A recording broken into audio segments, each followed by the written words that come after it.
Welcome to Math Study Tutorials, and in this video we are going to be looking at Cambridge IGCSE February March 2023 Additional Mathematics 060612. So we're going through all questions 1 to 5, right? This is part 1, and then the other video that will be uploaded will look at questions 6 to 10.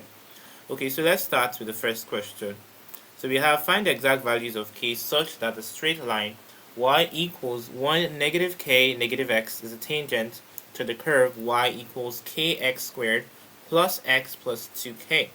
Right? So the main idea is that if a line should intersect with a quadratic curve, because this is a quadratic curve of the form ax squared plus bx plus c, and it goes on to say that it's a tangent to the curve. That means that it meets the curve at one point, right? At a single point, which we don't know, right? So this then relates to the fact that if it touches the curve at one point, then it obeys the rule that b squared negative 4ac is going to be equal to 0, right?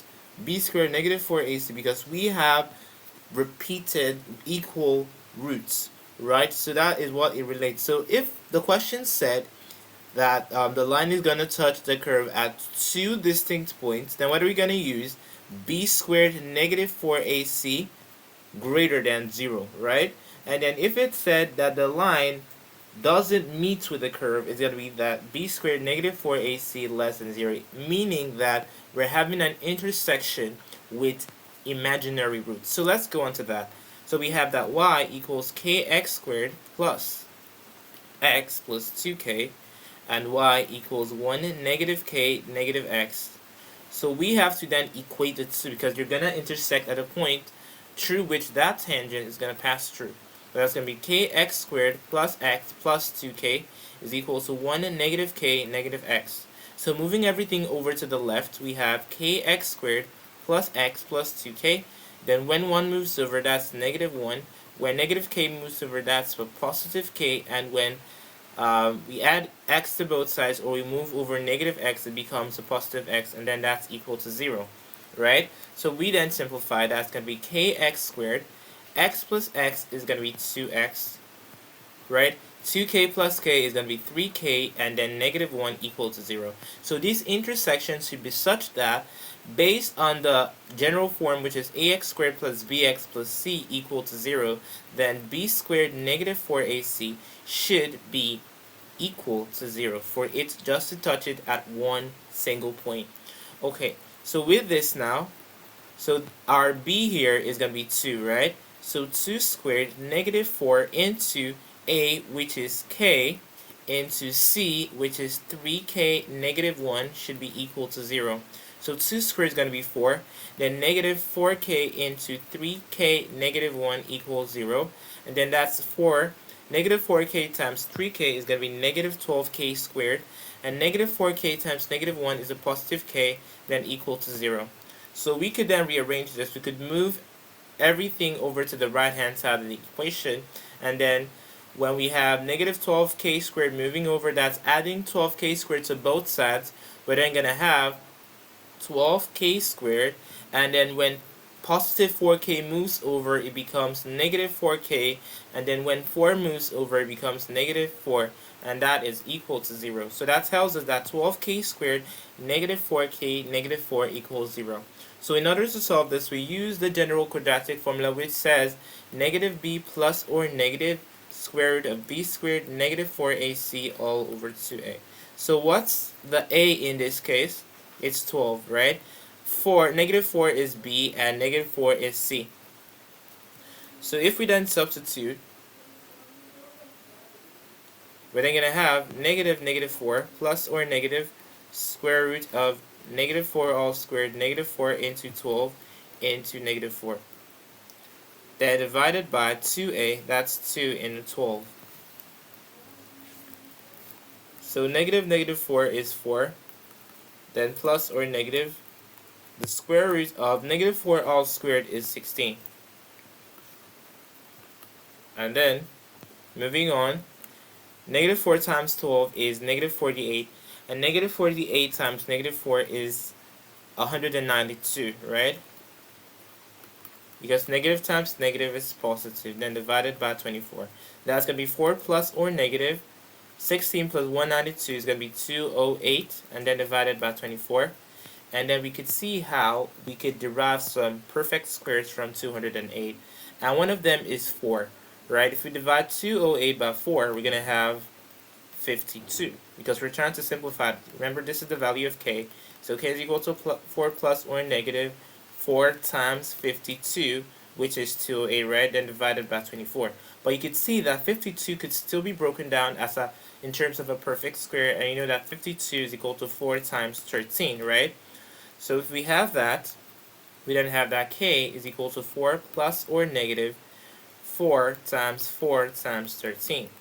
So over 24. So k is equal to 4 plus or negative square root of 16 times square root of 13 over 24. So that's k equals 4 plus or negative 4 root 13. Now you can see that each of these can then divide 4. So when 24 divides 4, we're going to have 6. So that's 4 goes to itself, we have 1. And then when 4 divides 24, we have 6. So that's going to be 1 plus or negative. When 4 divides itself, that's going to be 1. And 24 divided 4 is 6. So that's going to be 1 plus root 13 all over 6. 24 divided by 4 is 6, right? So this is the value of k. That tells us that k is equal to 1 plus root 13 over 6, or 1 negative root 13 over 6. So let's move over to question 2. It says a curve has equation y equals 5 negative x into x plus 2 all squared. And it says find the x coordinates of the stationary points on the curve. Right? So this is a curve. Let's say this is a curve. And then this is a stationary point. You can see that at this point, the change in y is equal to 0. So we could then relate this to the differential of a function, which is the change in y over the change in x equal to 0, right? Because when change in y is 0, that implies that dy over dx is 0. So we simply get the dy dx of this function and then equate to 0. Then we could get the x coordinates of the stationary point. So let me divide this. So this is what we have. We have that y equals 5 negative x into x plus 2 all squared. So using the product rule, you should know that dy dx is equal to v du over dx plus u dv over dx. So let's say that 5 negative x is u and x positive 2 all squared is v. So what's v? X plus 2 all squared. So that's x plus 2 all squared multiplied by the differential of u, which is 5. We have that u is 5 negative x.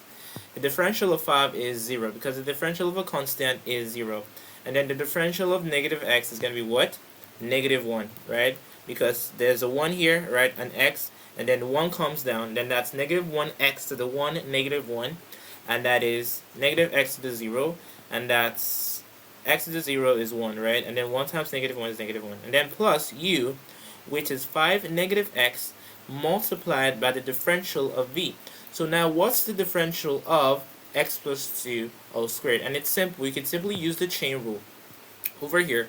So we have x plus 2 all squared. So the basic thing to do here is to treat this as a single variable, and then 2 comes down, right? So it becomes 2 into x plus 2 to the power of 2 negative 1, and that is 2 into x plus 2, and then multiplied by the differential of the inner function.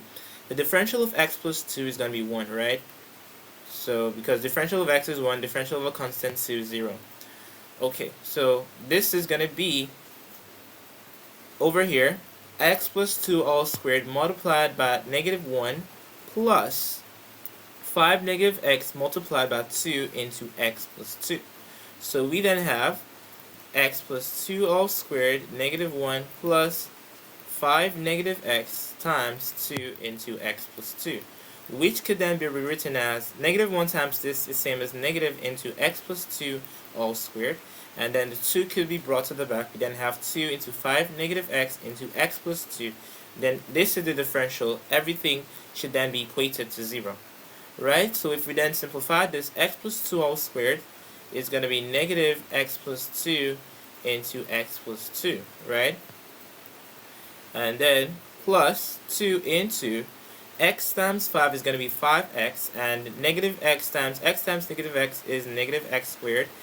Positive 2 times 5 is 10, and then positive 2 times negative x is negative 2x, right? And then this is equal to 0.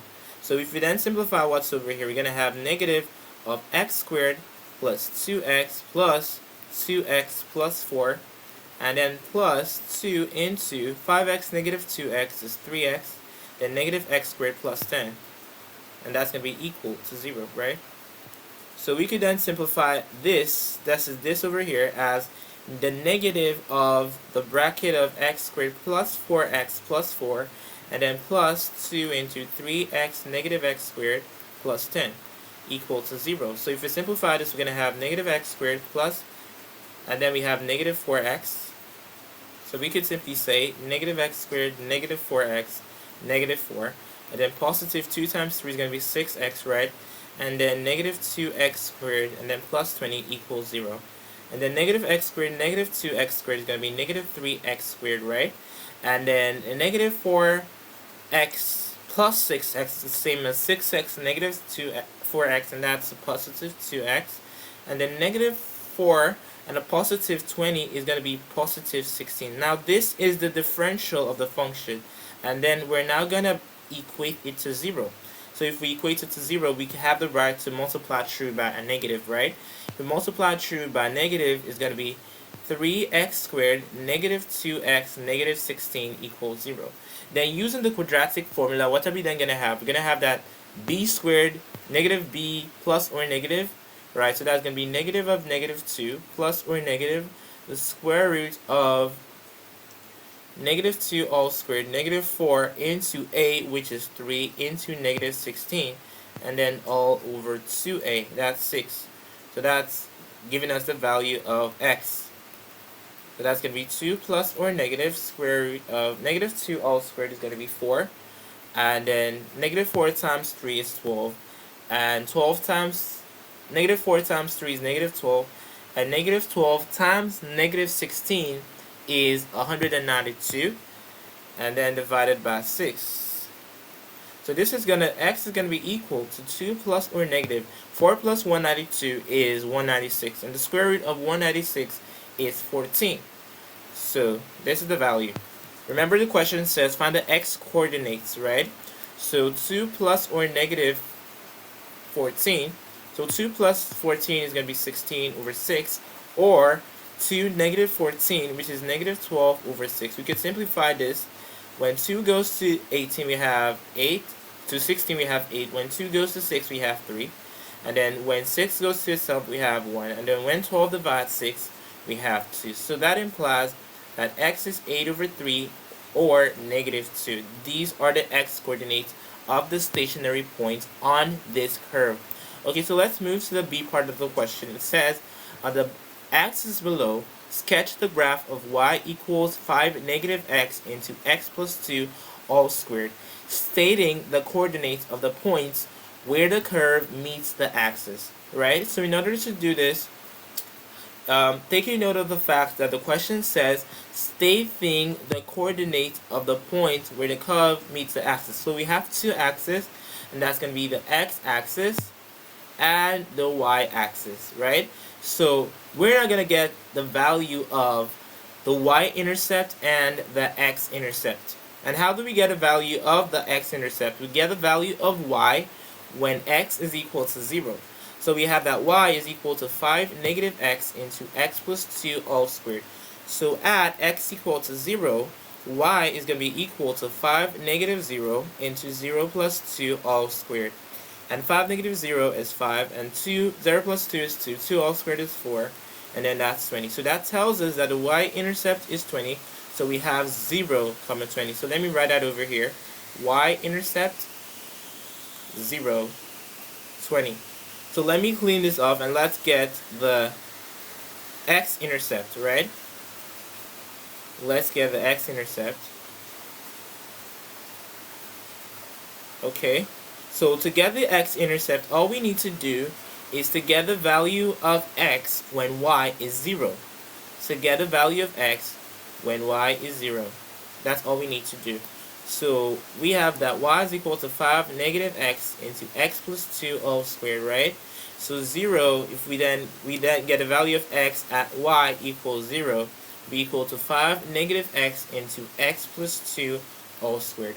So if we have a product of linear functions, quadratic functions, and even cubic functions, all we simply need to do is, and then it's equated to 0, all we simply need to do in order to solve that equation is to equate each component to 0.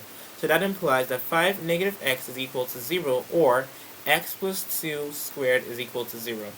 So adding x to both sides, we have that 5 is equal to x, or to solve this, we have x plus 2 all squared equals 0, and then to get the value of x, we get the square root of both sides. The square root of 0 is plus or negative 0, which is 0, right? So x plus 2 equals 0. That tells us that x is equal to negative 2. So the 2x intercepts is that we have 5, 0 and negative 2, 0. So you can see that at this x value, y is 0. At this x value, y is also 0. So let's clean this off and let's start the plotting. Okay, so next we then have to plot these intercepts, right? So let us plot these intercepts. Let us plot these intercepts. Let me just clean this off.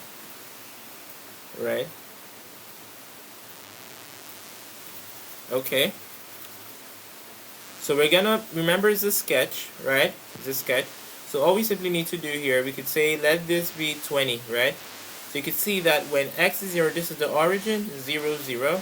When x is 0, y is 20. So this is the y-intercept. Then for the x-intercepts, we could say, okay, let here be a positive 5. And you can see that when x is 5, y is 0, because there was no step up, right? So this is here. And then negative 2, 0. And let's say here is negative 2. Remember, it's a sketch. And that's over here. So that tells us that the curve is going to pass through this point, right? Let me clean this. So the curve is going to pass through this point. Let me use a dotted line here so that after I complete it, right? So it's going to cut the y-axis at 20, right? Then the next thing we have to consider is the stationary point, or the stationary points. So we got the x coordinates of the stationary point as x equals 8 over 3 or negative 2. So the question now is, which is the maximum and which is the minimum? So we could simply carry out the second derivative test. So remember that we got the first derivative as negative 3x squared, negative 3x squared plus 2x plus 16. Negative 3x squared plus 2x plus 16. So if we then get the second derivative, that's differentiating this again, is going to be 2 comes down, it's going to be negative 6x and then a positive 2, right? Because differential of 2x is 2, then differential of 16 is 0, because the differential of a constant is 0. So this is the second derivative of y, right? So all we simply need to do is to plug in this value. So if we plug in 8 over 3, what are we going to have? Negative 6 into 8 over 3 and then plus 2. And then 6 divided by 3 is 2, and then we have the negative there. So that's negative 2 times 6, and that's going to be negative 16, and then plus 2, and that's negative 14. So since the second derivative at this stationary point is less than 0, it's a maximum point, right? While at, let's now test for negative 2. So when, remember that the second derivative is negative 6x plus 2. So if we then substitute negative 2, that's going to be negative 6 into negative 2 plus 2. And that's going to be negative 6, negative 2, that's a positive 12, and then plus 2, and that's 14. So when it's greater than 0, that means it's a minimum point, right? So we could therefore say that 8 over 3 gives us the maximum, negative 2 gives us the minimum. And you can see that the negative 2 is equal to the x-intercept, right? We had two x-intercepts. One was -2, the other was 5, right? The other was 5. So let's get these values. Okay.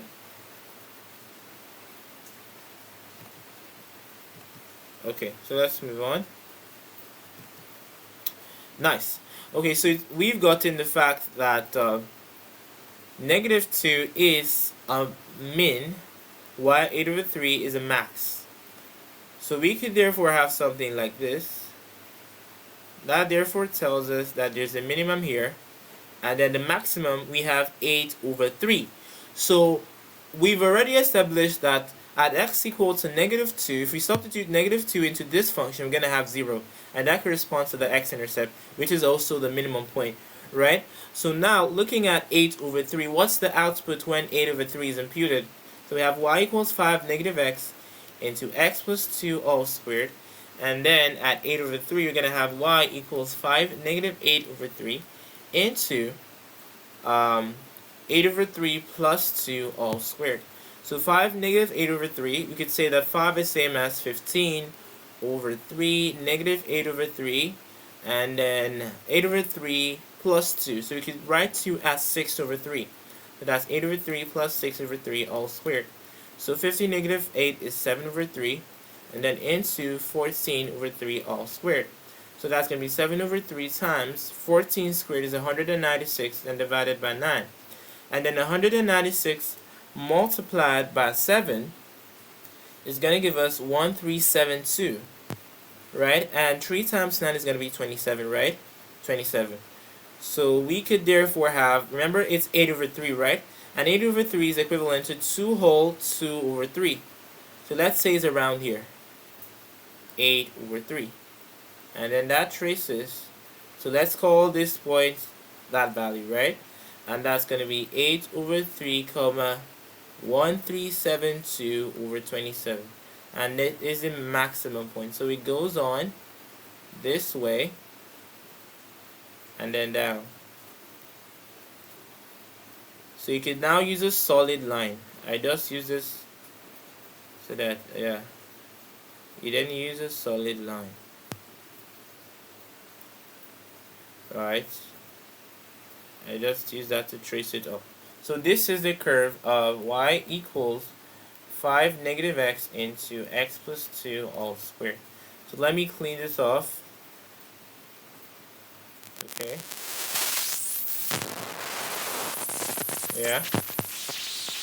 Okay, so this is the curve. So we've successfully sketched the graph of y equals 5 negative x into x plus 2 all squared. So let's move right on to the next question. That's the C part of the question. But before we go into that, you know that this curve, this part of the curve advances, keeps going, right? And this other part keeps going. It keeps going down, down, down, down, down. Right? It keeps going. You get that? But you could just stop it over here. They're mainly interested in this point, this point, this point, this point. So let's move over to the next question. It then says, find the values of k for which the equation k equals 5 negative x into x plus 2 squared has one distinct root only. And this is going to be gotten from the graph. Right? It's going to be gotten from the graph. Since we said that y is equal to 5 negative x into x plus 2 all squared, and then this is still equal to k, we could therefore say that y is equal to k. So what is the value of k for which it has one distinct root only? So you have to study the graph that you have sketched. And you can see that if I draw a line in between the regions of the minimum and the maximum, let's say this line right now, right? If we draw a line here, we're going to have 3 distinct solutions, right? We're going to have 3 distinct solutions, right? Now, notice something here. Notice something here. The fact that, now if you take a line that's going to touch the maximum point, you see that we're going to have two solutions, right? And then same applies here. But you can see that immediately after this line passing through the maximum, right? Immediately above that line, you're going to see that it's not going to touch anything. It just goes down to positive infinity, and you're just going to have one solution. The same thing applies here. The minimum here is -2. Now below this line, which is the line of y equals to 0, this line over here, line of y equals to 0. Now below this line, we're just going to have one solution. It's going to touch the graph here. We're just going to be having one solution like that. So what could we say here? We could now simply say that k has to be greater than the y value of that maximum, which is 1372 over 27, right? So 1372 over 27. And then secondly, it has to be less than 0, right? Because this is the line of y equals to 0. Less than 0, this is the line of, let's say, -1. It's going to just touch the graph at 1 point. So that tells us that x is greater than this and x is less than 0.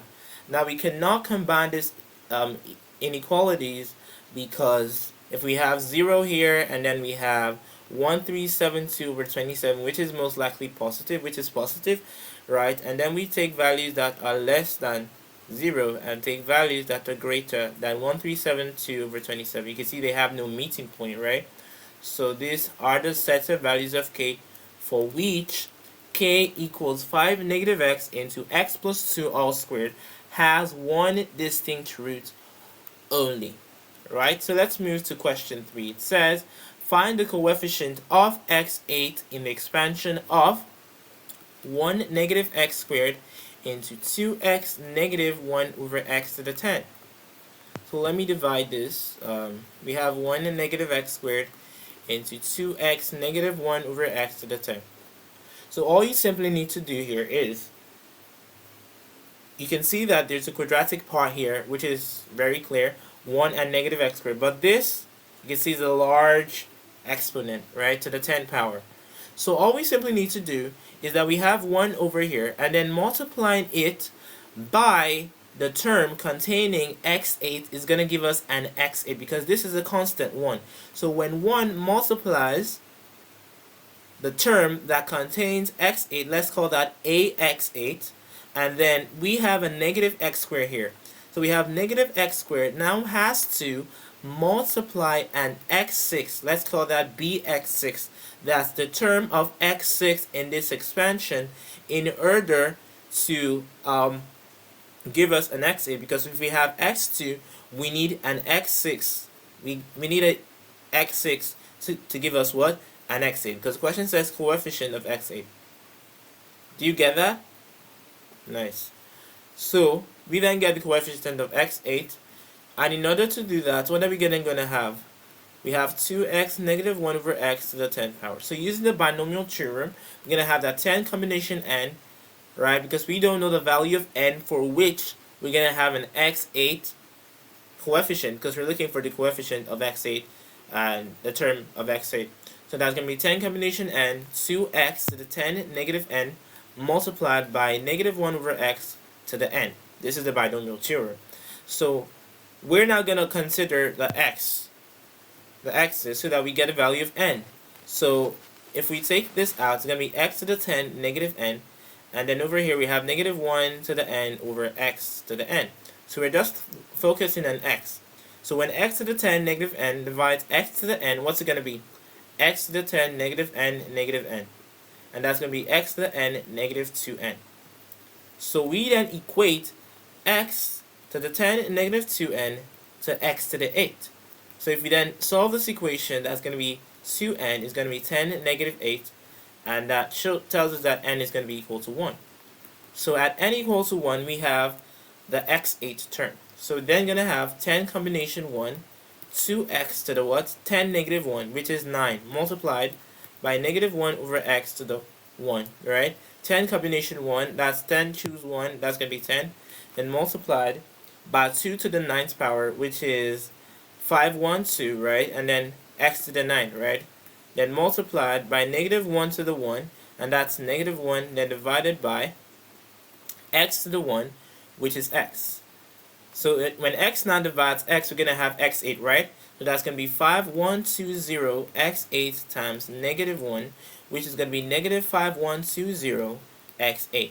So we've gotten that.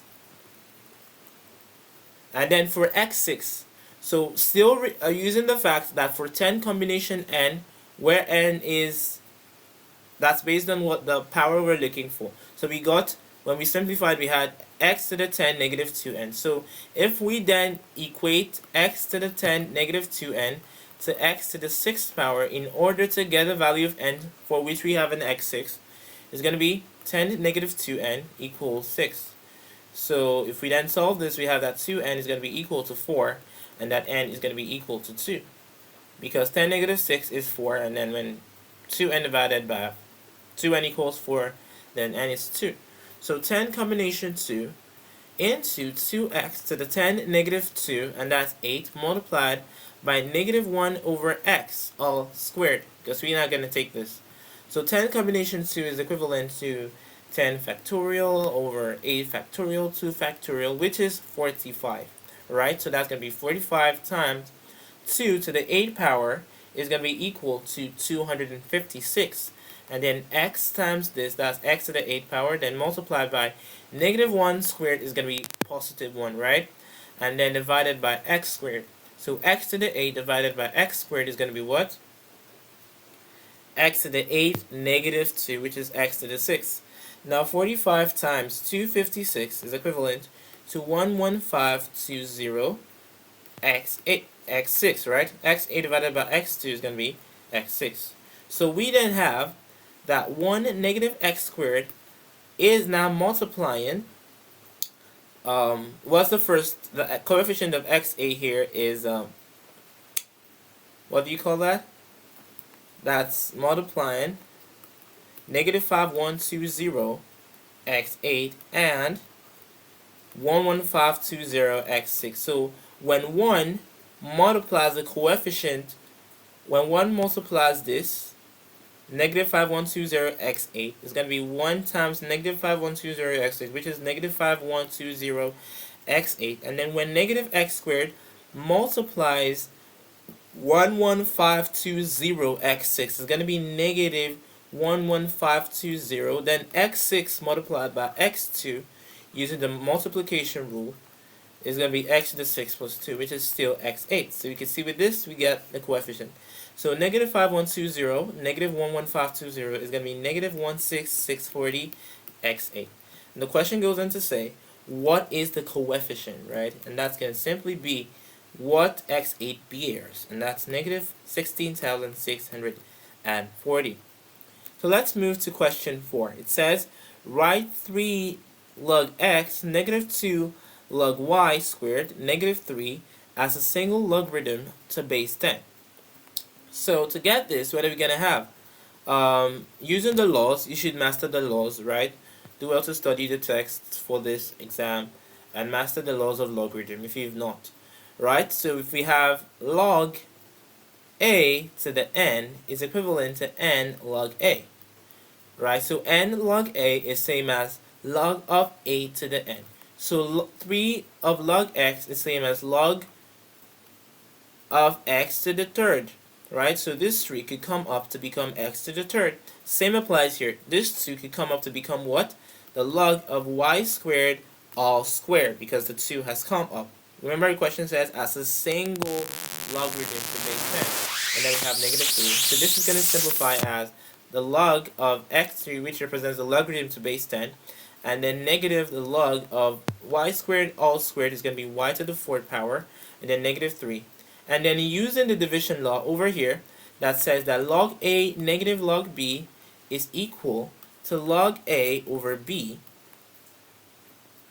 Right?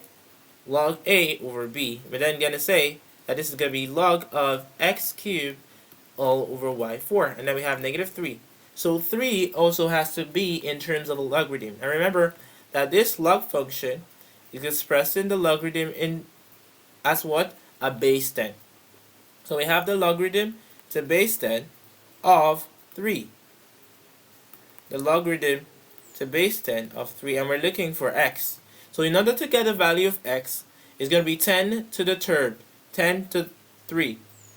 And that's going to be 10 raised to 3, and that's 10 times 10 times 10, and that's 1,000. So you could write 3 as the log of 1,000. Because the log of 1,000 is same as the logarithm of 1,000 to the base 10. And the logarithm of 1,000 to the base 10 is equal to 3. Because 10 times 10, 10 has to be multiplied by itself twice to get 1,000. You get that? So that is that. Then using the division law again, we're now going to have finally that is equal to log of x cubed over y4 divided by 1,000. Which is going to be what? What's that going to be? Now going to be equal to the logarithm of x cubed all over 1,000 y to the 4th. And this is a single logarithm value. X cubed over 1,000 y4. So we express everything as a single logarithm. Okay, B says, solve the equation log of x base 3 plus log of 3 base x equals 5 over 2. Let me clean this off. Right? Equals 5 over 2. So, using the change of base theorem that says that log A over log B is equal to log A over log B, we're then going to have that log x base 3 is going to be log x over log 3, and then plus log 3 base x is equal to log 3 over log x, and then this is equal to 5 over 2. So the goal is to get a value of x.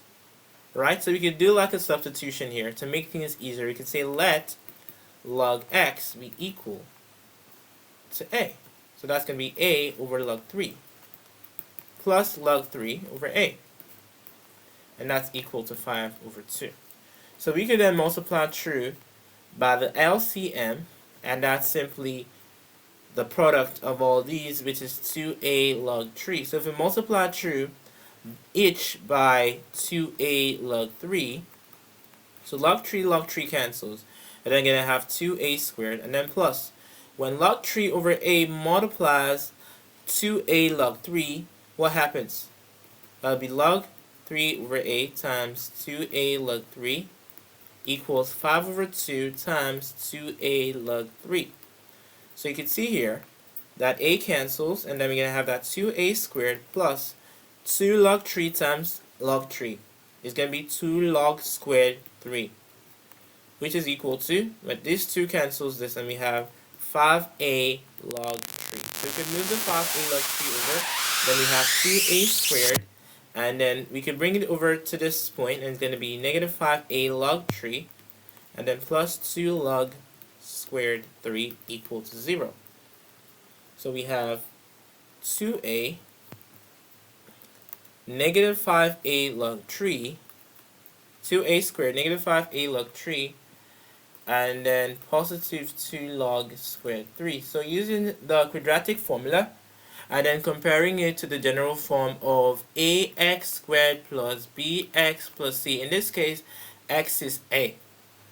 Right? X is a. So don't be confused. So the coefficient of a squared here is 2. The coefficient of a here is negative 5 log 3, right? And then the coefficient, that's c, sorry. C is going to be 2 log squared 3. So using the quadratic formula, remember, this corresponds to a, b, c. That's for the general quadratic form. Don't mind the fact that a was used in this equation. So we're then going to have the negative of negative 5 log 3 plus or negative the square root of negative 5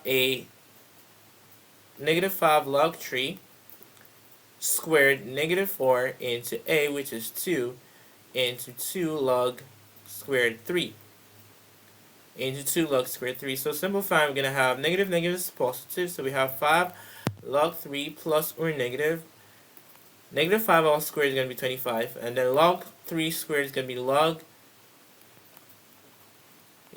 squared 3, and then negative 4 times 2 is 8, and then 8 times 2 is 16. So that's negative 16 log, that's same as log 3 all squared, which you can then place a square in between. Right? So 25 log 3 all squared, which is log square 3. That's 25 log square 3, negative 16 log square 3. That's going to be 5 log 3 plus or negative 25 negative 16 is going to be 9 log square 3. And then all over 2a. What's the a here? 2, right? 2. So 2 times 2 is 4. So that's going to be 5 log 3 plus or negative. The square root of 9 log square 3 is going to be 3 log 3 and then all over 4. So remember, this is giving us the value of a, right? For this equation and not for the general quadratic form. Okay. So 5 log 3 plus 3 log 3 is going to be 8 log 3 and then all over 4. Or 5 log 3 negative 3 log 3 is going to be 2 log 3 over 4. And that tells us that a is equal to 2 log 3 or half log 3. So recall that log x is equal to a. So if log x is equal to a, which is 2 log 3, or log x is equal to half log 3. So using the fact, remember the law I wrote that says that n log a is equal to log a to the n. So we then have that log of x is equal to log of 3 to the 2. Or log of x is equal to log to the 3 half, right? Then to the power of half. So 3 squared is going to be 9. So log x is going to be equal to log 9. Or log x is going to be equal to log of 3 to the half. And 3 to the half is same as root 3, right? The square root of 3. Using the fractional index law of indices is equal to the log of root 3. So comparing, if log x is equal to log 9, that implies that x is 9 or x is